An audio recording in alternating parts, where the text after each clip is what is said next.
Hi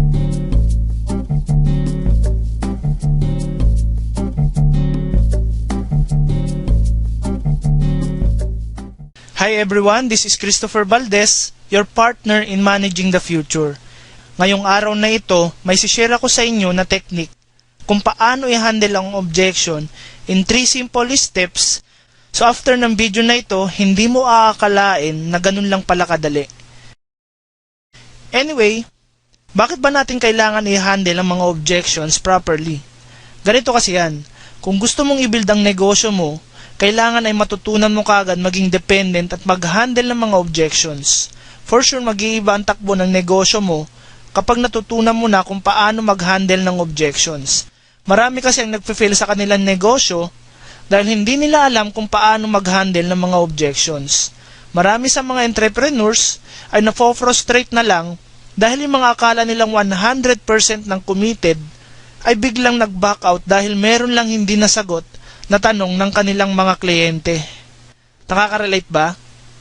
Ang malupit pa, madaming mga pumapasok sa negosyo ang walang idea kung paano i-handle ang mga objections ng kanilang mga prospects or ng kanilang mga kliyente. Tama ba? Kahit gaano kasi kaganda ang ating mga negosyo, lahat ng kliyente or lahat ng ating mga prospects ay kahit interesado na yan, for sure ay may mga katanungan pa din yan bago siya magkaroon ng kanyang final decision. At sobrang normal lang nun. Ganito kasi yan. Kapag hindi mo nasagot ng tamang mga tanong at objection ng mga kliyente mo o ng mga prospect mo, hindi mo pa din sila mako-close sa negosyo mo.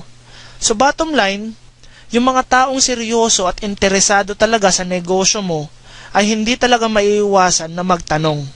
And it is just part of the whole process para maging long-term business partner mo sila. Okay? Actually, mas maganda nga na may mga tanong pa sila.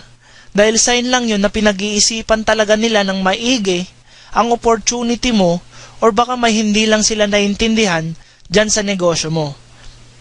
Kaya after ko i-share sa iyo itong nabasa ko sa isang libro tungkol sa 3 simple steps paano mag-handle ng objection that even a low IQ ay kayang gawin, ay dapat sagutin mo na ang mga tanong ng prospects mo with confidence, with a smile, and with proper posture. Okay? Dahil kapag ganito tumatakbo ang negosyo mo, yung mga tipo na action takers talaga at gagawin whatever it takes to become successful just like you, ang magiging business partners mo. So ready ka na ba? Ang 3 simple steps na ito ay takikwe or tanong, kinig, and kwento. Yung step 1 is tanong. Ito yung pag-identify ng reason ng objection sa pamamagitan lang ng pagtatanong. Step 2 yung kinig. Pakikinig sa sagot ng prospect mo para malaman yung totoong sagot sa kanilang objection. And step 3 is kwento. Pag-handle ng objection sa pamamagitan ng pagkukwento. So para mas maunawaan natin ito, magbigay tayo ng isang halimbawa. For example, ang negosyong pinasukan natin ay sa network marketing industry. Ito yung kadalasang naririnig natin na objection kapag may ina-approach tayo na prospect. Yung objection na ito ay, networking ba yan? Sino nakaka-relate? So tanungin kita, kapag ba tinanong ka ng ganito ng prospect mo, anong magiging sagot mo? Nagiging defensive ka ba kaagad? Or sinasagot mo ito with confidence, with a smile, and with proper posture? Anyway, kadalasan kasi ng mga prospects na may ganitong tanong ay meron lang maling impression sa network marketing industry as a whole. Okay? Pwedeng may maling impormasyon lang sila sa narinig nila sa ibang tao at yun na kaagad yung nagiging conclusion nila. Ang gagawin mo lang dito ay i-educate mo sila kung ano ba talaga ang network marketing industry at kung gaano ba kaganda ang industriya na ito at kung ano ba ang benefits ng industriya na ito. Okay? At tamang paraan ay ganito. So for example, nagtanong yung prospect, networking ba yan?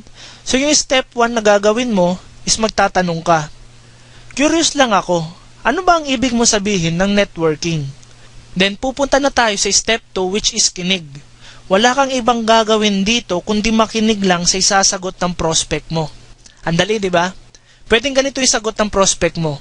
Yung tulad ng mga naibabalita sa TV ng mga scams. Gusto mo bang sumali sa mga scams? Pwedeng isagot ni prospect, syempre hindi, Pwede ko bang i-share sa'yo kung bakit yung iba ay scam ang tingin sa mga network marketing? Pwedeng isagot ni prospect, okay.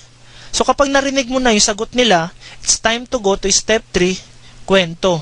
So wala kang ibang gagawin dito kundi magkwento. Pwedeng ganito yung sabihin mo sa kanya. Sige, ipaliwanag ko ng maigi sa'yo. Gawin nating halimbawa yung mga pulis. Lahat ba ng pulis ay buhaya at hindi tumutupad sa tungkulin? Sagot ni prospect, hindi. Pwedeng sagot mo ay, tama ka. May mga ilan na may maling gawain talaga. At hindi natin maiiwasan na porket may mga ilang pulis na tiwali talaga, ay ang tingin na ng karamihang tao ay masama na ang buong kapulisan. Diba? Ganon din dito sa network marketing. May mga ilan din na scam talaga na nagte-take advantage sa mga tao. Nakakalungkot nga eh. Pero hindi naman lahat. Dahil meron talagang mga legal na opportunity kung saan pwede ka talagang kumita. At yun yung gusto kong ipakita sa'yo. Ngayon tatanungin kita ulit. Open ka ba sa idea na magka-extra income upang madagdagan ang iyong savings kada buwan? Andali, di ba? So dito na nagtatapos yung training video na ito. Please like and share kung nag-enjoy ka sa training na ito. At kung may mga katanungan ka, pwede mo itong i-comment sa baba ng video na ito at pagsisikapan ko sagutin sa abot ng aking makakaya. So I hope may natutunan ka sa free training video na ito dahil ako mismo ay nag-enjoy sa paggawa ng training video na ito just for you.